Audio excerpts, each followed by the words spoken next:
Boleh kasih sorak-sorak yang luar biasa, come on. Siap goyang sama-sama, come on.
To Hattrick Alpha Omega Church. Kita harap kalian tidak merasa canggung dengan cara kita mengangkat tangan, melompat, menyanyi, atau mendengar bahasa-bahasa yang mungkin asing bagi teman-teman. Karena kami percaya bahwa lagu dapat membangkitkan iman dan itu merupakan ekspresi kita mengasihi Tuhan. Alpha Omega Church adalah tempat untuk orang yang tidak sempurna. Jadi kalau di antara kalian ada yang punya kawan atau keluarga yang tidak sempurna, kalian bisa ajak mereka untuk bersama-sama terhubung lewat ibadah online ataupun hadir di ibadah onsite. Di Alpha Omega Church, kita berusaha membangun suasana yang antusias dan semarak dalam setiap ibadah, baik onsite maupun online, sehingga kita sangat mengajak teman-teman untuk berpartisipasi dan responsif dalam ibadah ini. Feel free untuk ikut bertepuk tangan, mengangkat tangan, tersenyum, dan menikmati apa yang sedang berlangsung. Berikut ini beberapa informasi yang baik untuk kita perhatikan. Ibadah raya setiap hari Minggu di 2 kali ibadah, jam 8 dan jam 10 pagi.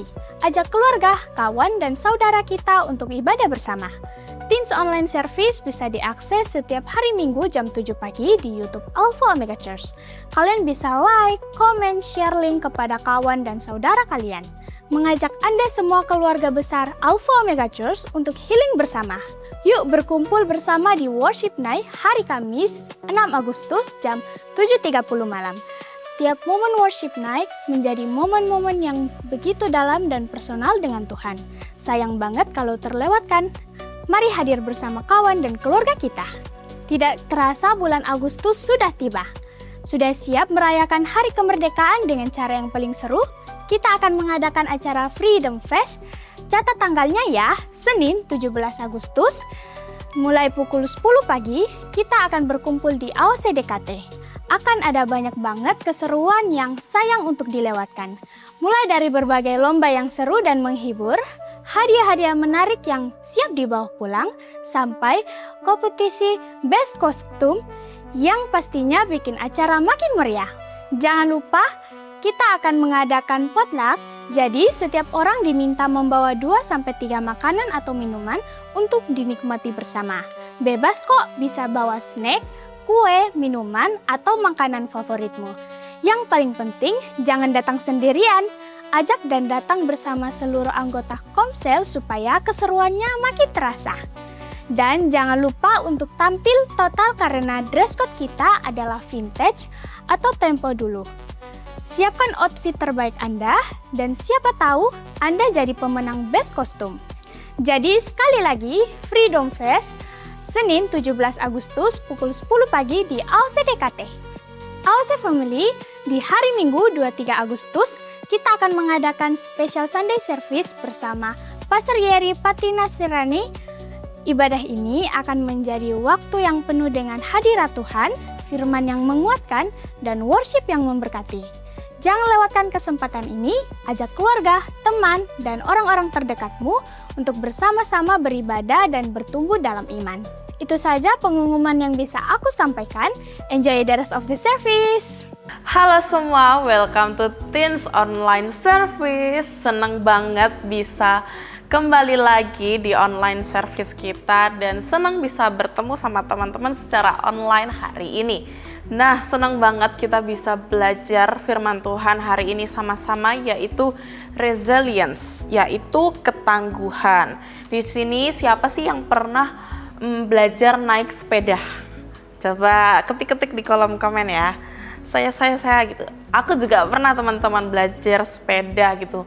Waktu belajar nggak langsung bisa sih, biasanya kan ada dikasih 2 roda tambahan dulu di belakang, terus nanti kalau udah mulai bisa, mulai dicopotin tuh rodanya, terus kalau udah mulai lancar, biasanya dulu kalau aku dulu dikasih kayak tongkat gitu, terus ada papa aku yang bantu ngarahin, dorongin sepedanya supaya tidak jatuh. Nah, tapi yang namanya belajar sepeda itu tuh pasti kan ya ada lah momen-momennya kayak jatuh, terus nangis kan, luka gitu kan. Tapi yang namanya anak kecil pasti kayak pengen berusaha lagi kan. Harusnya sih pengen berusaha bisa lagi. Tapi ada juga beberapa orang yang begitu dia jatuh dari sepeda, dia udah, aku nggak mau belajar naik sepeda lagi, aku udah menyerah, I give up gitu kan.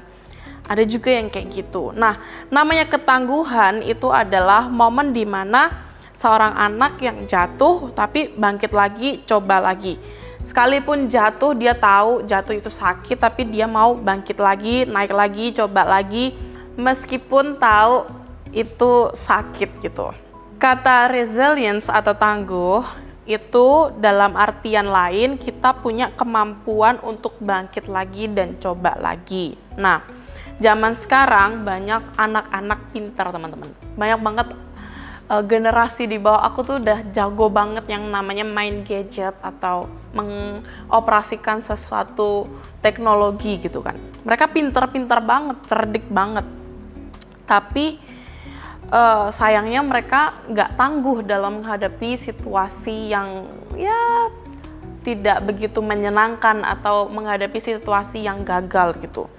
Nggak jarang anak-anak zaman now ketika gagal atau jatuh itu langsung nyerah, nggak mau lagi, terus nggak mau coba lagi karena takut gagal, udah trauma duluan, udah nyerah duluan kayak padahal belum dicoba lagi gitu loh. Terus gimana caranya menjadi anak-anak yang tangguh gitu? Oke, kita tahu yang namanya tangguh itu tidak selalu semuanya dalam keadaan yang baik. Seringkali kita juga menghadapi hal-hal atau situasi yang gagal, yang tidak mengenakan. Tapi di Filipi 4 ayat 13 bilang bahwa segala perkara dapat kutanggung di dalam Dia yang memberikan kekuatan kepadaku. Nah, ini yang namanya tangguh teman-teman. Nah, balik lagi ke cerita anak kecil yang belajar naik sepeda, yang udah jatuh, bisa aja dia bilang, udahlah aku nggak mau belajar sepeda lagi gitu. Udahlah aku nggak mampu, aku menyerah aja, aku nggak mau jatuh-jatuh lagi karena jatuh tuh bikin trauma, jatuh itu bikin sakit. Tapi kalau namanya anak yang punya ketangguhan, dia mau coba lagi, dia mau bangkit lagi karena dia tahu waktu dia coba lagi ada orang tuanya di belakangnya nih, ada papanya yang nge-support naik sepeda, belajar lagi, ngajarin lagi, support dia untuk bisa naik sepeda sampai dia lancar. Nah, dari cerita ini kita bisa belajar bahwa yang namanya bangkit lagi, coba lagi itu harus dilakukan supaya sampai sukses gitu. Perlu diingat bahwa di Filipi 4 ayat 13 tadi bilang kan, segala perkara dapat kutanggung di dalam Dia yang memberikan kekuatan kepadaku. Teman-teman tahu nggak sih ayat ini tuh ditulis oleh satu rasul yang waktu itu tuh momennya dia kondisinya kondisi terpuruk banget. Namanya adalah Rasul Paulus. Nah, waktu itu Rasul Paulus itu menuliskan ayat ini bukan dalam keadaan yang menyenangkan atau dalam pesta gitu, terus happy karena aku sudah punya segalanya atau aku sudah tinggal di rumah yang mewah. Enggak, teman-teman. Rasul Paulus waktu nulis ayat ini, dia itu ada di dalam penjara. Bisa dibayangin ya, di penjara di satu ruangan yang kayak gelap gitu, terus nggak ada ventilasi mungkin, nggak tahu ini tuh pagi atau siang, bisa jadi kayak gitu kan. Pokoknya nggak enak banget situasinya. Tapi dia bisa bilang segala perkara dapat kutanggung di dalam Dia yang memberikan kekuatan kepadaku. Ayat ini tuh bukan bilang aku bisa karena aku kuat, tetapi Rasul Paulus bilang dia bisa karena ada Tuhan yang memberikan kekuatan kepadanya. Kenapa bisa begitu? Ya karena Paulus tahu kalau tanpa Tuhan dia itu nggak akan bisa melewati masa yang itu gitu. Karena dia tahu tanpa Tuhan dia nggak mampu. Makanya dia tahu, dia bisa nulis ini karena dia tahu bahwa kekuatan itu cuman ada di dalam Tuhan. Nah, kalau hari ini mungkin kita punya pikiran aku tuh nggak mampu melakukan ini atau aku tuh nggak bisa. Hey, ingetin diri kita bahwa kita punya Tuhan yang selalu ada bersama dengan kita dan Dia akan memberikan kekuatan yang baru loh buat kita. Sama kayak anak kecil itu tadi yang main sepeda terus jatuh terus bangkit lagi.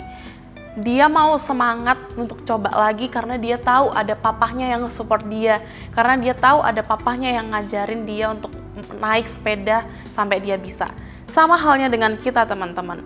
Waktu kita ngerasa gagal, waktu kita merasa gak mampu, ingetin diri kita bahwa kita punya Tuhan yang memampukan kita.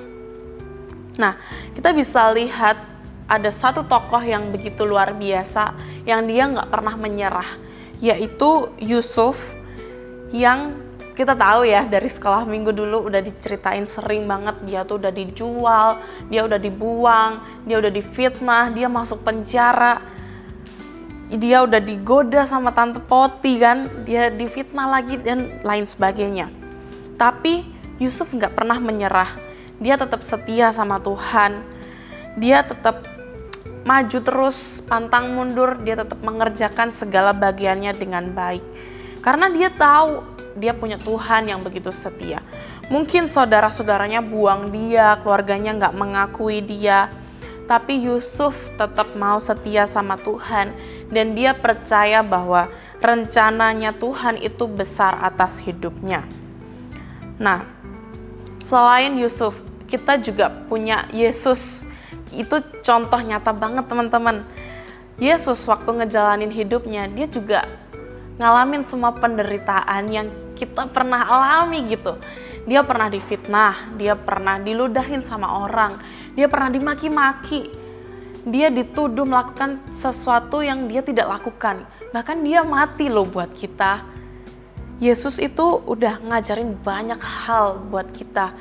Ngajarin untuk tidak menyerah atas hidup kita. Karena kita punya Tuhan yang gak menyerah atas hidup kita. Terus gimana caranya biar aku tuh bisa bangkit lagi, biar aku bisa semangat lagi gitu. Apa yang bisa kita lakukan? Yang pertama adalah pray before everything.